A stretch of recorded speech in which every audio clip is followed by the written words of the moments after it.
And staying with the Arab Spring, now let's get some more analysis and insight from journalist, author, F. Wiliam Engdahl, live from Frankfurt. Thank you for coming on the program today. Of course, we are aware you are the author of the book Full Spectrum Dominance, Totalitarian Democracy in the New World Order. Let's start with Tunisia. We just heard from Irina Galushko in Cairo. She touched down on the issue of Tunisia. Nearly 12 months since President Ben Ali was forced to flee the country after the revolt there. What has been achieved since then? Are the Tunisians happy with the revolution and the results forthwith?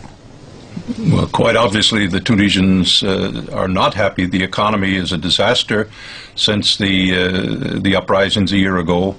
Tunisia was picked as the first in a series of dominoes in a very carefully planned destabilization strategy that was planned out more than a decade ago in the Pentagon and by the RAND Corporation and others in Washington to redraw the map, essentially, of the Middle East. It was and it's not intended to stabilize or bring democracy to any of these countries, as your correspondent in Cairo just pointed out.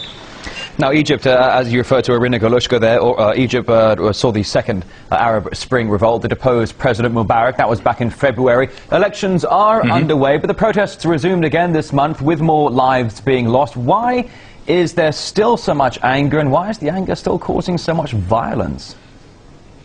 Well, I think there's anger because there's been little change, but also because it's quite the case that foreign NGOs financed by the U.S. Congress and others, the National Endowment for Democracy, various other so-called human rights politicized organizations, are fanning the protests, pitting the military against these human rights NGOs. So the idea is to create as much chaos through the region as possible in order to justify, I believe, a stronger NATO role permanently in the region.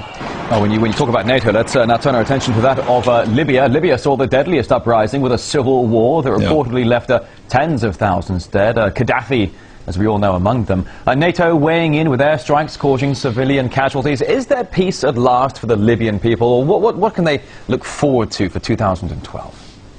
I think they can look forward to pure hell. The opposition groups were given a promise by the French well before the ouster of the Gaddafi government that they would get a chunk of the oil revenues, and that was the incentive. They were armed by the West.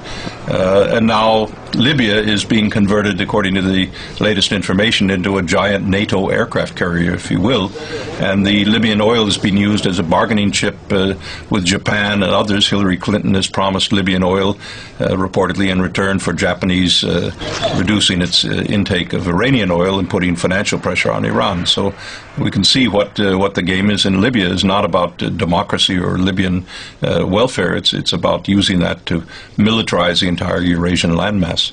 Well, as you say there, the issue of using Libyan oil as bargaining chips among those involved with NATO on ultimately what they called was this UN resolution to protect civilians, although it turned out into full-on war. Let's now talk about Syria, because Syria does remain a flashpoint. Unrest there still going on. People talking about everything being on a brink of a civil war, the controls slipping from President Assad. What's driving the conflict there? Do you see any end game in sight? Oh, I see a very real end game in sight, but you have to take the entire Arab Spring. It goes from Afghanistan to Morocco. The entire Islamic world is being transformed under a blueprint that was really presented by the Bush administration after the occupation of Iraq in 2003-2004. It's a whole series of destabilizations that will redraw the entire political map of the Middle East, and ultimately, I believe, is directed toward China and toward Russia, for NATO to be in a position to control the energy flows of the entire Eurasian landmass toward that larger agenda. All right, author of the book Full Spectrum Dominance, Totalitarian Democracy in the New World Order, Wiliam Engdahl. Thank you very much. Have a very happy New Year in Frankfurt. Thank you. You'll be celebrating the arrival of 2012 just about 3 hours after us here in Moscow.